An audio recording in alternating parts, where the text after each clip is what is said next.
Next on Currents News, coming to a printer near you, 3D guns. The plastic weapons have been approved and it's triggering a major debate. He should be defrocked. A Texas bishop says that's what should happen to Theodore McCarrick. Preparing the next generation of Black Catholic leadership as a horrible anniversary approaches. Plus the latest on the fierce California wildfires. The flames are creating their own weather. The news starts right now.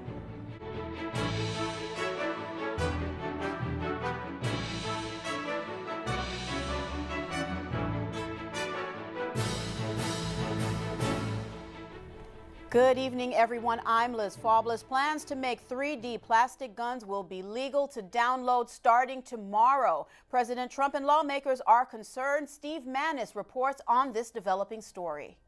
The idea of these print-on-command ghost guns is as scary as they sound.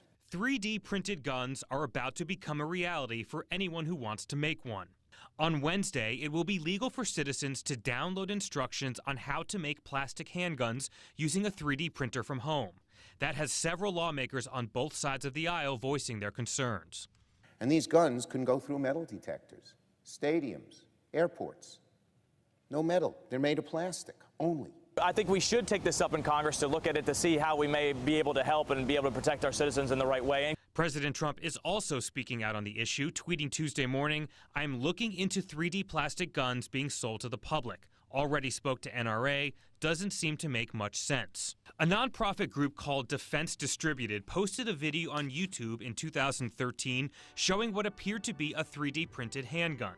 A few days later, the State Department issued a cease and desist letter demanding that instructions for making that weapon be taken down. The group sued the government citing free speech, leading to a settlement that now allows the group to publish the instructions on August 1st. This is what we are up against in evading the detection systems, which is a direct threat to the national security.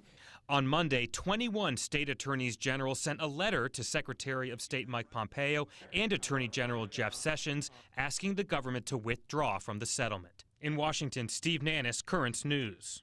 The plastic gun controversy highlights that Catholic leaders in America have staked out clear and forceful positions regarding weapons, and the national correspondent for the Tablet and Crux, Christopher White, is here to explore them. Christopher, thank you as always for being here. The U.S. Catholic bishops, well, they have long-standing recommendations when it comes to gun violence, but this is new territory. Like, what are the basic principles of the church here?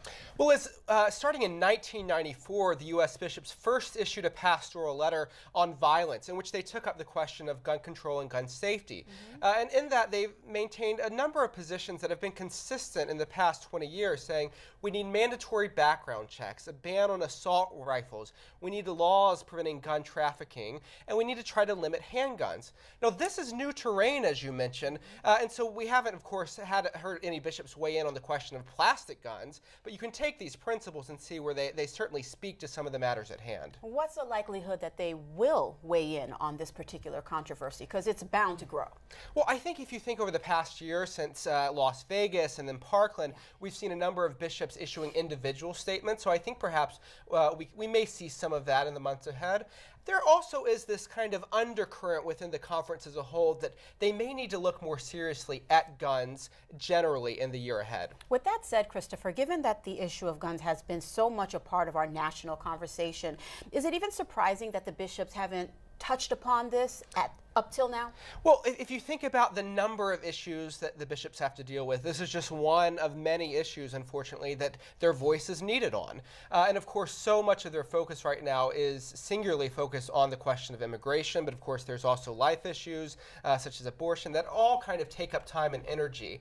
However, as this issue kind of seeps up and Congress addresses that, I think that's when we can expect the bishops to respond. The Bishop of Brooklyn, Nicholas DiMarzio, do you expect that he will weigh in on this particular controversy or the issue of gun control at all, and he has in the past. He has, exactly. So in the past, Bishop has been quite clear saying, look, the Second Amendment, rather, is clear that people have the right to bear arms to protect themselves. But he's also echoed the Bishop's lines that, hey, we've got to limit handguns. We've got to look at strong background checks. We've got to have these protections in place. And so I think if we hear the Bishop address this controversy, he's going to repeat that same sort of line because the same principles apply. I know you hate it when I do this, Christopher, but I'm going to ask you to put the crystal ball hat on. What do you think is next for this controversy with regard to the church? With regard to the church, I think we're going to have maybe some bishops addressing this come November at the General Assembly where they all come together again. I know there are a number of bishops that really want to push this envelope forward, but it's a careful balance, as in all these issues are. So I don't know that we'll get a new pastoral letter, but I think we may see some broad statements being put out on the issue of gun control and gun violence. All right, Christopher, as always, good stuff, good perspective, and good insight. I really appreciate that. Theodore McCarrick should no longer be a priest. That's according to a U.S. church leader. Fort Worth, Texas Bishop Michael OLSON is saying of the former cardinal that his, quote, prompt reduction to the laity should be strongly deliberated. That decision is likely up to the Vatican. McCarrick resigned from the College of Cardinals over the weekend, facing credible sex abuse allegations. And just 2 days after the Holy Father accepted his resignation, McCarrick has been stripped of his honorary degree from the Catholic University of America. The university's Board of Trustees voted unanimously to rescind the degree given to McCarrick in 2006. Earlier this month, Fordham University took the same action by yanking an honorary degree from McCarrick. In the wake of Australian Archbishop Philip Wilson's resignation, Bishop Greg O'Kelly, who's now administering the Archdiocese of Adelaide this morning, expressed his hope the church will recover.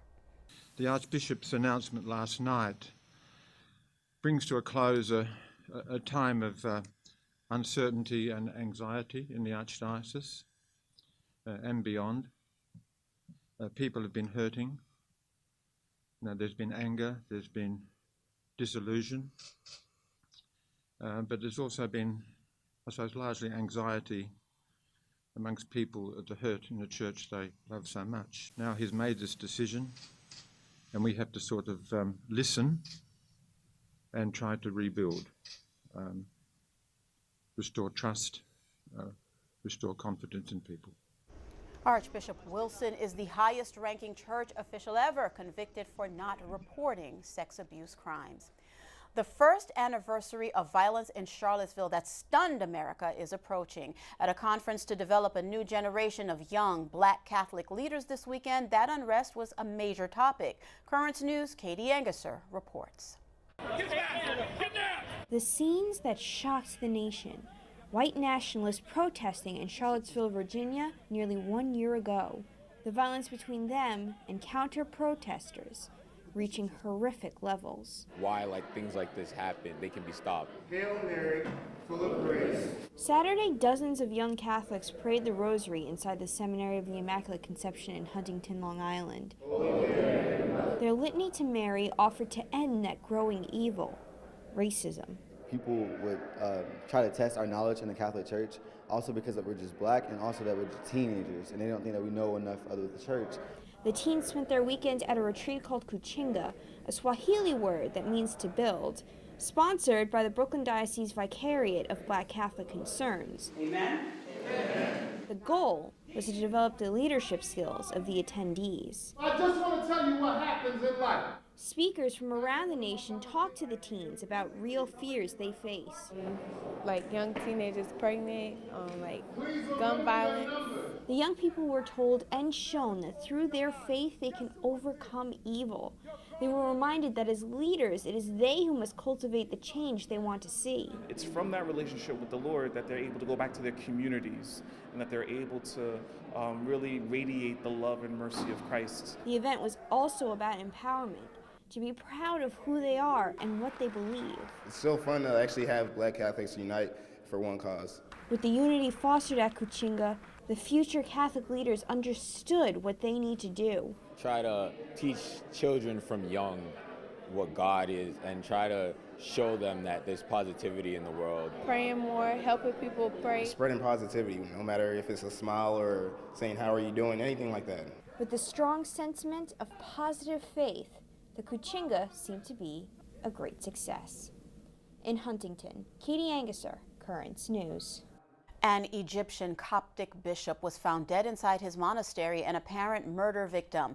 The body of Bishop Epiphanasius, the head of a monastery northwest of Cairo, was discovered Sunday with wounds to his head and body. Police are not saying more about the case. Christian Copts make up about 10% of Egypt's population and have been targets of persecution. Cardinal Leopoldo Bernays called for a resumption of dialogue between the ruling Ortega regime and opponents as unrest rips through the country. Journalists and activists protested in Managua today for freedom of the press. The Nicaraguan Human Rights Center reports over 300 deaths, while the government acknowledges only a handful. Homeland Security Secretary Kirstjen Nielsen warned today that the U.S. is facing a crisis following cyber threats against the country. Our adversaries' capabilities online are simply outpacing our stovepiped defenses. In fact, I believe that cyber threats collectively now exceed the danger of physical attacks against us. Nielsen also emphasized that the U.S. will not tolerate Russian meddling in upcoming elections.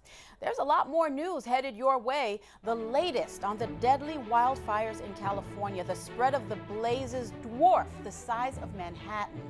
International charities are under fire for sex abuse. Details of a harsh new report are ahead. And the lights go out in crisis-plagued Venezuela, just as Nicolas Maduro was getting a new post.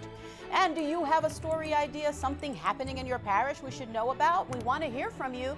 Keep this email handy, newstips@desalesmedia.org. We will be right back.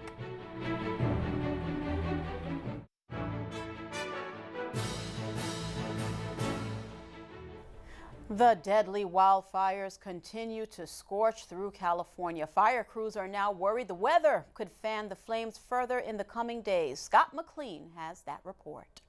The Carr fire has now grown to roughly 7 times the size of Manhattan, but it is still less than 1/4 contained at this point. The good news is that the densely populated areas in and around Redding, where we are largely out of the way, at least for now. But check out the damage this thing has done already. It is hard to even identify some of the things that we're looking at inside of these homes that have been completely burned out.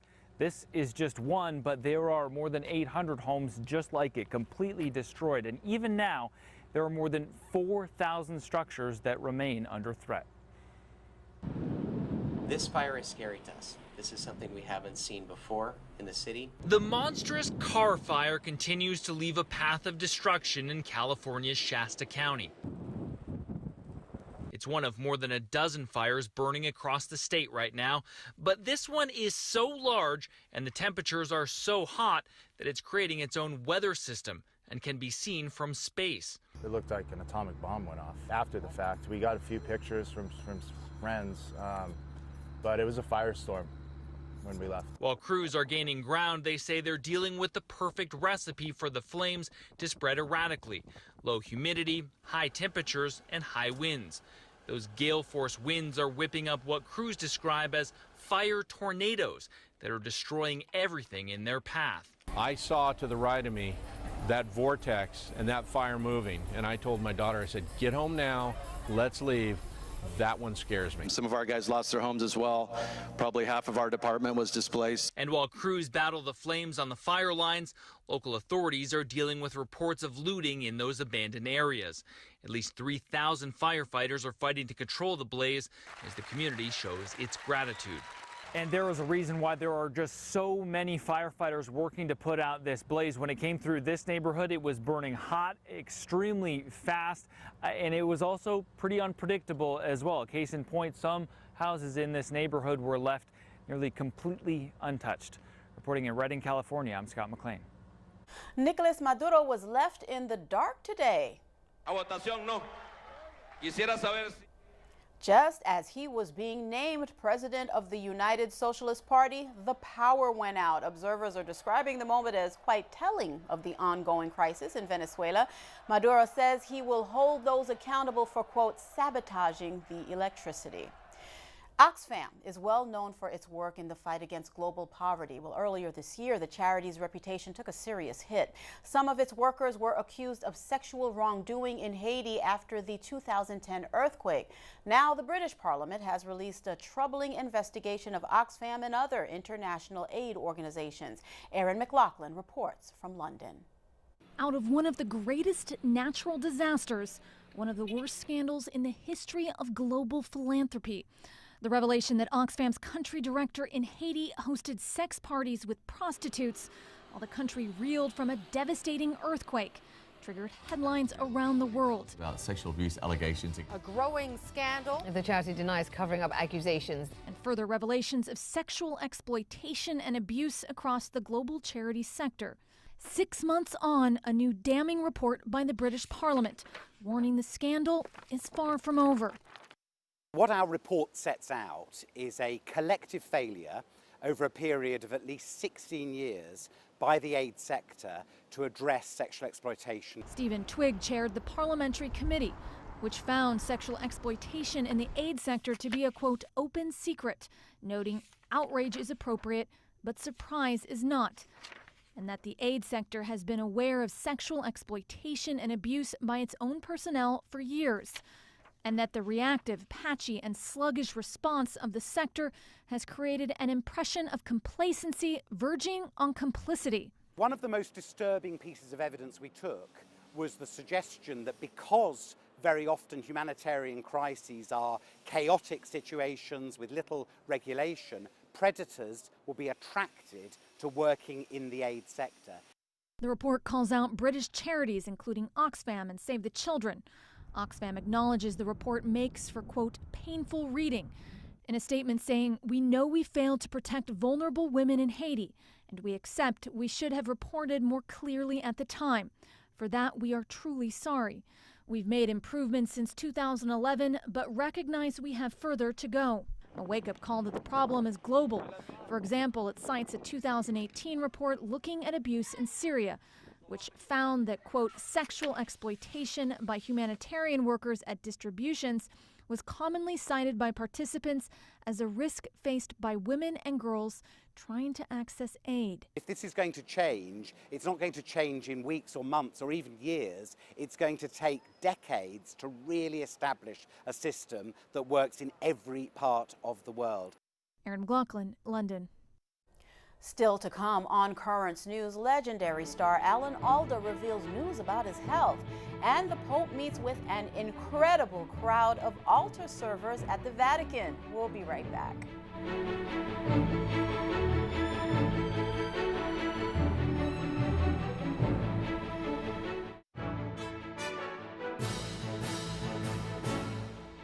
Legendary star Alan Alda revealed he has Parkinson's disease. The 82-year-old was diagnosed 3.5 years ago and has been maintaining an active lifestyle ever since. Alda says he could see his thumb twitching while watching a video of a recent appearance. The actor decided to go public with his diagnosis so that it didn't cast him in a sad light.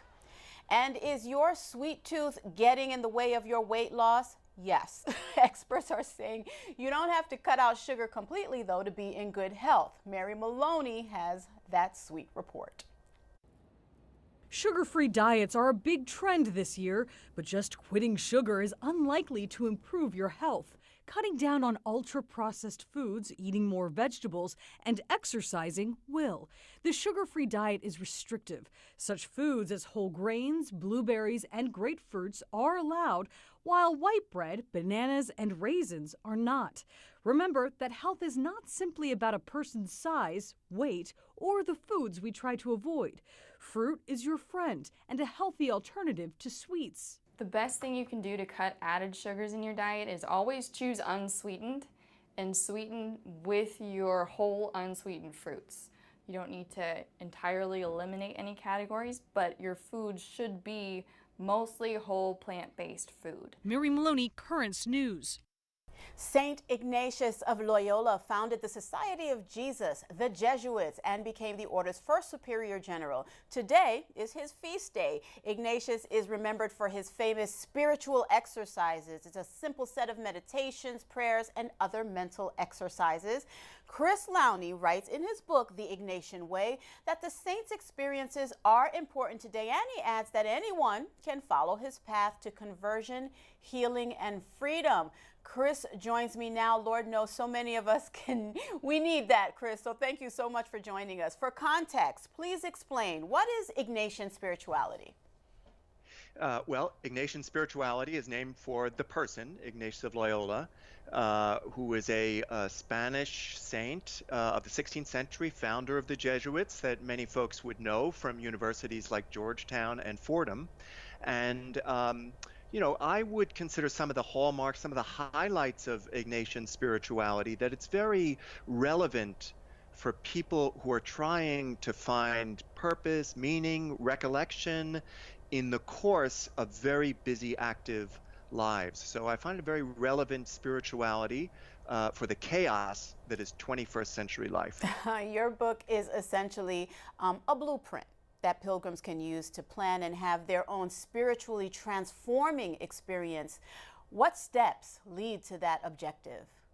Yes, so you're right. The book uses the idea of pilgrimage because we're really going back to an iconic pilgrimage that Ignatius made in his own life. He had a severe battle injury, a conversion experience, and in the course of trying to set out in a new way, undertook a pilgrimage from his home in Loyola to the great shrine monastery of Montserrat. And we created a literal pilgrim walking trail along that same route. So if some folks physically want to make a pilgrimage, the book will help them imagine how to do that. But we also wrote the book trying to use the idea of pilgrimage as a metaphor for the journey that all of us have to go through in life. We have to go through our daily business, but also we want to try to make our journey through life a spiritual journey, a pilgrimage, if you will. Chris, in the time we have left, the fundamentals of the book is to encourage pilgrims to come into contact with an inner source of light and happiness, and it is not an easy path to follow these days. How would St. Ignatius navigate such challenges and encourage pilgrims to do the same? I think the simplest piece of advice Ignatius would give is what he gives his Jesuits, that every day you ought to take 1 or 2 little mental pit stops. So let's imagine after lunch I take even 5 minutes, and during those 5 minutes I'm going to remind myself why I'm grateful as a person. I'm going to remind myself why I'm here on earth, my sense of purpose. And I'm going to go back through the last few hours, relive the meetings I was in, the people I met, and try to perceive how God was trying to be present to me. A very simple technique that I think really helps people to navigate through all the distraction of text, email, social media, and so on that takes us off our path. All right, Chris, thank you so much. Some very, very good advice, and I really appreciate your taking the time to talk to us about the Ignatian Way. My great pleasure.